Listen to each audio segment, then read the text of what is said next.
Okay, अपनी defence में मैं ये कह सकता हूं कि ये क्वांटम अनसर्टेनिटी की एक मिसाल है। हम इलेक्ट्रॉन जैसे पार्टिकल के बारे में दावे से नहीं कह सकते हैं कि वो अगले पल कहां जाने वाला है। सच तो ये है कि हम जब तक सच्चाई के फंडामेंटल लेवल तक पहुंचते हैं तब तक सब कुछ इल्यूजन जैसा नजर आने लगता है। ये सब एटॉमिक वर्ल्ड जो सच्चाई का सबसे छोटा लेवल है, वहां इलेक्ट्रॉन और प्रोटॉन जैसे पार्टिकल कॉमन सेंस के नियमों का पालन नहीं करते। वो पालन करते हैं क्वांटम मैकेनिक्स के नियमों का। मान लीजिए कि आप इलेक्ट्रॉन जैसे एक पार्टिकल लेते हैं और उसे अपने हाथ में पकड़ने की कोशिश करते हैं, मगर इसकी कोई डेफिनेट पोजीशन नहीं होती है, बल्कि ये फैला हुआ होता है, ये अनिश्चित होता है। जब तक इसे देखते नहीं है तब तक ये प्रोबेबिलिटी की वेव जैसा होता है। लेकिन जैसे ही हम इसे देखते हैं ये हमें सच लगने लगता है, ये हमारे हाथ में एक खास पोजीशन में आ जाता है। लेकिन जैसे ही हमारी नजरें हटती हैं, एक बार फिर से अनसर्टेनिटी हावी होने लगती है और फिर से ये फैलने लगता है और एक बार फिर से प्रोबेबिलिटी की वेव में बदल जाता है। क्वांटम वर्ल्ड में किसी पार्टिकल की खूबियां इस बात पर निर्भर करती हैं कि आप कौन सा एक्सपेरिमेंट कर रहे हैं। हम उस पार्टिकल की पोजीशन अपनी पसंद की एक्यूरेसी से माप सकते हैं और उसकी स्पीड भी, मगर हम ये दोनों चीजें एक साथ कभी नहीं माप सकते। इसी तरह से इलेक्ट्रॉन या तो एक पार्टिकल नजर आता है या एक वेव, पर एक ही समय पर दोनों एक जैसे कभी नहीं। क्वांटम ऑब्जेक्ट बड़े ही धुंधले होते हैं, साए के किनारों की तरह। यह बात बड़ी अटपटी तो लगती है, मगर कुदरत फंडामेंटल लेवल पर इसी तरह से काम करती है। क्वांटम मैकेनिक्स हमारे पास ब्रह्मांड को जानने समझने के लिए आज तक की सबसे अच्छी साइंटिफिक थ्योरी है। यह कभी गलत साबित नहीं हो पाई, मगर यह हमें कहां ले जा रही है? आखिर असली सच्चाई क्या है? हमारे पास अभी क्वांटम मैकेनिक्स की जो थियरी है वो तो यही कहती है कि हम इसका जवाब कभी नहीं पा सकेंगे, क्योंकि हम कभी पूरे यकीन के साथ सारे क्वांटम ऑब्जेक्ट्स की खूबियों को नहीं माप सकते। ये भी प्लेटो की गुफा वाली कहानी जैसी ही है। 2000 साल पहले ग्रीक फिलोसोफर प्लेटो ने कहा था कि हम शायद कभी असली सच्चाई का मतलब नहीं जान पाएंगे।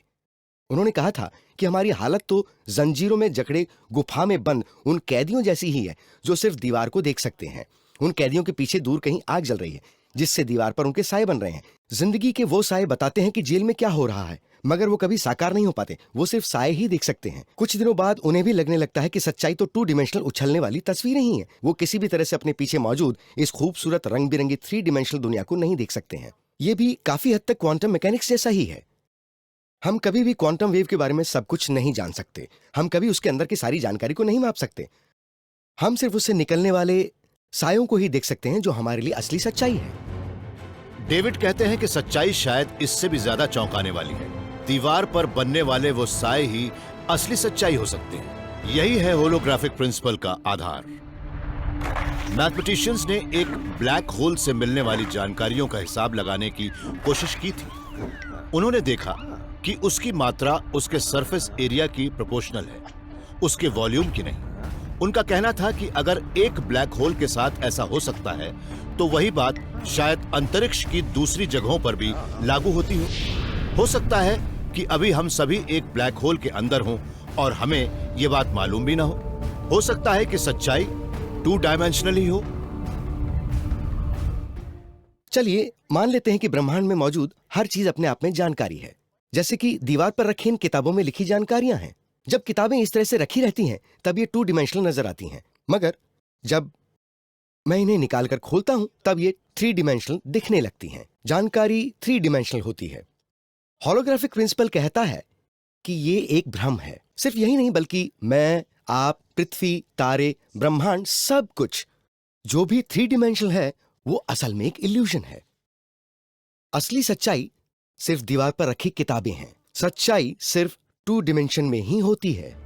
इससे यह भी पता लगता है कि क्वांटम ऑब्जेक्ट्स हमें धुंधले क्यों लगते हैं। वो सिर्फ प्रोजेक्शन है जो 3 डायमेंशनल स्पेस में होते ही नहीं।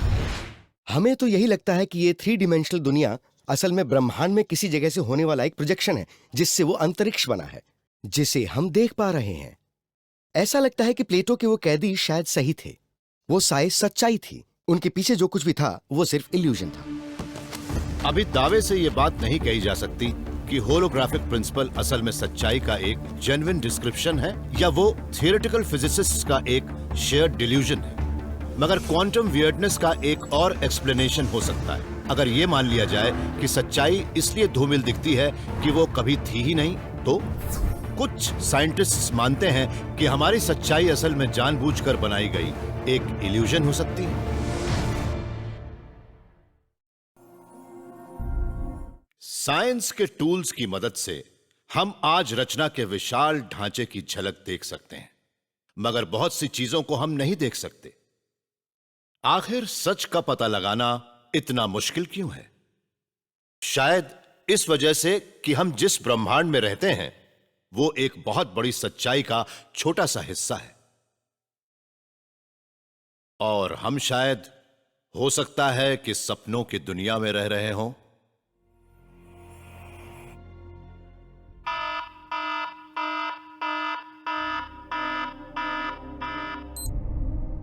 आपने कभी रिकर्सिव सपना देखा है? वो सपना जिस सपने के अंदर भी सपना हो।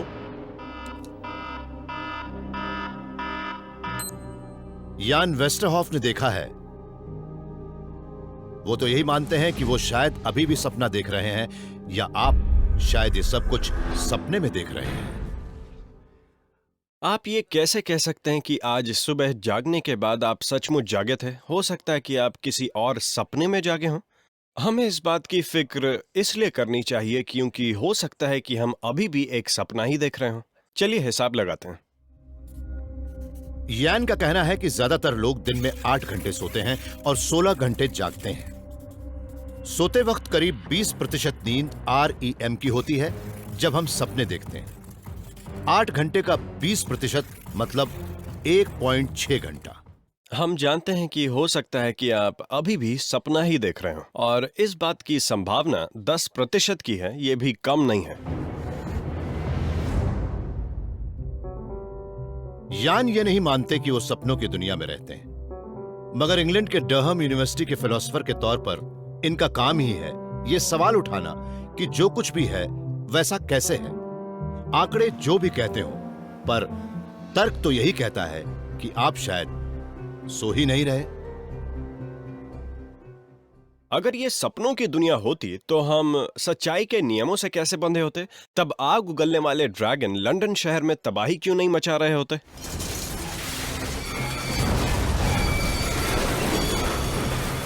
खैर, वो ऐसा नहीं कर रहे। आपने अभी जो देखा वो भ्रम था।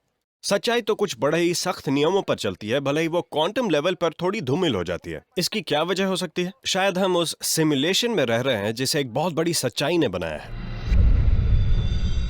कहने का मतलब यह है कि सच्चाई शायद सपना नहीं बल्कि एक कंप्यूटर सिमुलेशन हो सकती है। आप उस वक्त की कल्पना कीजिए जब शायद आज से कई सौ साल बाद हमारे ही वंशज कंप्यूटर पर पूरी तरह से काम करने वाला इंसान का दिमाग बना लें।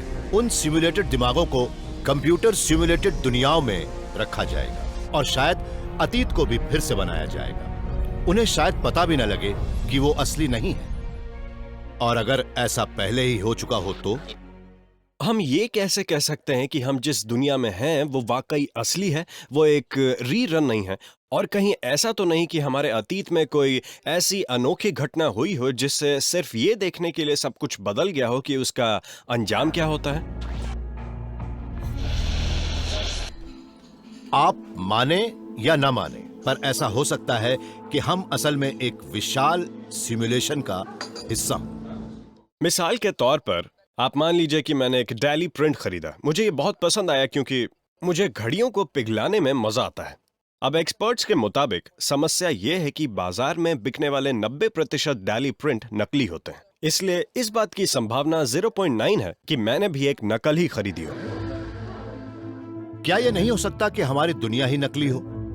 कुछ लोग मानते हैं कि इसकी संभावना 20% तक हो सकती है, मगर यान का कहना है कि प्रतिशत ज्यादा मायने नहीं रखता। अगर इस बात की जरा भी संभावना है कि हम सिमुलेटेड हो सकते हैं, तो इस बात से इनकार भी नहीं कर सकते कि हम सिमुलेटेड हैं। मगर एक बात और है, अगर ये सब कुछ सपना ही है तो इससे खास फर्क नहीं पड़ता। अगर ये केक सपने का केक है और मैंने इसे सपने के पैसों से खरीदा है, तब भी इसका स्वाद केक जैसा है। ये सब चलता ही रहेगा, इससे कोई फर्क नहीं पड़ता कि ये सब एक सपना है या सिमुलेशन। मैं अपनी जिंदगी प्लान कर सकता हूं, कारण के परिणाम होंगे और हम जो कुछ करेंगे उसके नतीजे भी मिलेंगे।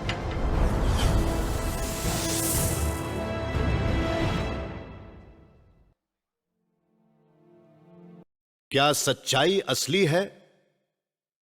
हमें तो वो असली ही लगती है, मगर अब हम ये भी जान गए हैं कि हम जिसे सच्चाई मान रहे हैं वो असली सच्चाई का एक छोटा सा टुकड़ा भर है। शायद लंबे समय में इससे खास फर्क भी ना पड़े।